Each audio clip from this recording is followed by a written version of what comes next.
ভালো আছেন? আমিও ভালো আছি। আজ আপনাদের সাথে অতি গুরুত্বপূর্ণ একটি সংবাদ নিয়ে এসেছি। আপনারা জানেন বর্তমানে কোভিড-19 চলতেছে, সেগুলোকে বিভিন্ন দেশের আন্তর্জাতিক ফ্লাইটের বিধিনিষেধ রয়েছে।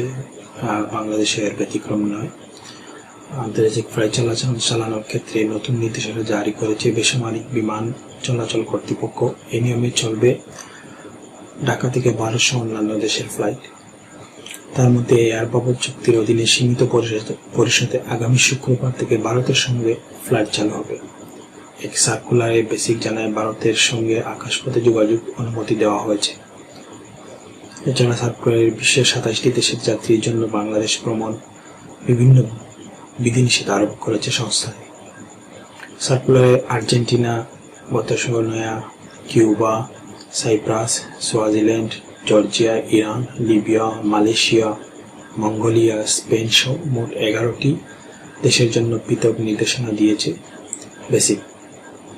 বেসিক জানায় বিমান Bangladesh airlines, US Bangla airlines নব এয়ার শর্ত ও ফ্রিকোয়েন্সি বরাদ্দ অনুযায়ী ভারতে ফ্লাইট চালাতে পারবে।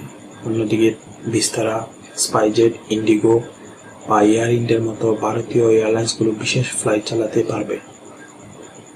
ঢাকায় বিস্তারার স্থানীয় এজেন্ট মাস ট্রাভেলের স্বত্বাধিকারী সোহাগ হাসান জানান, তারা ইতিমধ্যে ফ্লাইট চালানোর সকল প্রস্তুতি নিয়ে রেখেছেন। ইচ্ছে করলে যাত্রীরা সবার আগে বিস্তারার ভারতে যেতে পারবে। পররাষ্ট্র মন্ত্রণালয়ের কর্মকর্তা জানান, প্রাথমিকভাবে সপ্তাহে 4টি মতো ফ্লাইট চলতে পারে। এই হচ্ছে আজকের আপডেট।